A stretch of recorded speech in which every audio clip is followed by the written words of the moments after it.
এই যে প্রেম ভালোবাসা তারপর মনে করেন পরকীয়া আমরা এই যে আমাদের সমাজে এখন দেখি যখন বড় লোকের ছেলেমেয়েরা পরকীয়া করে তখন তাদের বেলায় বলা হয় যে আমাদের প্রশাসন থেকে বলা হয় যে 120 টাকা জরিমানা, এটা যার যার স্বাধীনতা, এখানে করার কিছু নাই। যখন আমরা দেখি বিভিন্ন ইউটিউব ফেসবুকে আমরা ভিডিও দেখি, যখন গ্রামে গরিব মানুষের দেখা যায়, আমরা দেখি কি বাইরে মধ্যপ্রাচ্যে গেছে স্বামী, এই বউ একটা পাশের বাড়ির ছেলের সাথে পরকীয়া করে ধরা খাইছে, এরে দেখি গিয়ে এলাকার মেম্বার চেয়ারম্যান ধৈর্য পিডাইয়া মারতিছে, ডোরা দিচ্ছে, থানায় নিচ্ছে, মানে হিজিবিজি একটা অবস্থা। তাদেরকে বিভিন্নভাবে অপমান অপদস্থ করা হয়। কিন্তু এই একই কাজ যখন নায়ক নায়িকারা করে, যখন কোনো শিল্পপতির ছেলেমেয়েরা বড় লোকরা মানে যারা ক্ষমতাশীল তাদের বেলা বলা হয় যে এটা যার যার স্বাধীনতা, এখানে আইন কিছু নাই। বাংলাদেশের আইনে একবার শুনলাম পরিমণি ভিডিও ভাইরাল হইলো, তখন এক পুলিশ অফিসার বলল যে 120 টাকা জরিমানা, এখানে করার কিছু নাই।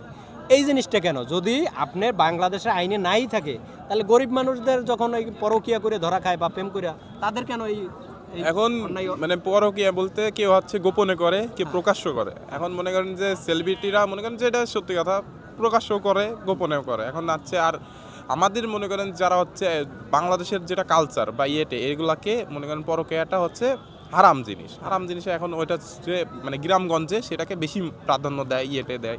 কিন্তু আমাদের মানে ঢাকাতে এইগুলো হচ্ছে মানে আপনার দেশের আইন তো একই থাকতে হবে। আপনি যখন বড় লোকরা বলবে করবে তখন বলবে এটা তাদের স্বাধীনতা, যখন গরিব মানুষ করবে তখন বলা হয় ব্যভিচার, তাদের ক্ষেত্রে বলা হয় ব্যভিচার। আর যখন শিক্ষিত মানুষ করে, নায়ক নায়িকারা করে, তখন বলা যায় এটা যার যার স্বাধীনতা, তার নিজের জীবন সে যা মন চায় তাই করবে। আমাদের একই দেশে দুই রকম, গরিবের জন্য একরকম আইন, বড় লোকদের জন্য একরকম। আমার কোশ্চেনই এটা।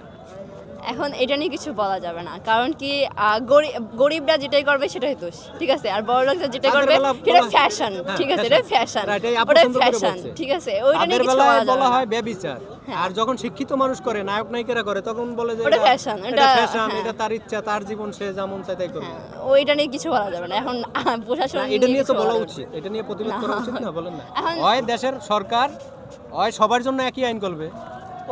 ওর জামাই গেছে বিদেশে, ও করছে পাশের বাড়ির, ও গরিব দেখা, ওরা ধরে মারধর করা হবে। আর যখন পরিমণির মতো মানুষরা করবে তাদের বেলায় বলা হবে যে 120 টাকা জরিমানা, কিছু করার নাই। এই জন্য তো কিছু বলার নাই, আসলে কিছু বলার নাই, এটা নিয়ে কিছু বলার নাই। যদিও জিনিসটা একটু কেমন কেমন লাগে, কিন্তু আসলে কিন্তু এই জিনিসটা অনেক গুরুত্বপূর্ণ যে আইন হয় আপনি ইসলামিক আইনে হোক আর যে কোনো আইনে হোক, সবার জন্য সমান অধিকার থাকা উচিত। যখনই আপনি নায়ক নায়িকারা পরকীয়া বা প্রেমপ্রীতি করবে তখন তাদের বেলায় এইসব জিনিস ধরা হয় না, কোনো মামলা হয় না, কিছু হয় না। যখন গরিব মানুষ করে তখনই বলা হয় ব্যভিচার। তো এই জিনিসটা আমি দেশের সরকারের দৃষ্টি আকর্ষণ করতেছি, যে কোনো যাই করেন আপনারা ইসলামিক আইনে বিচার করেন আর আপনাদের নিজস্ব বানানো আইনে বিচার করেন, সবার জন্য একই আইন থাকা উচিত। ওকে, থ্যাংক ইউ।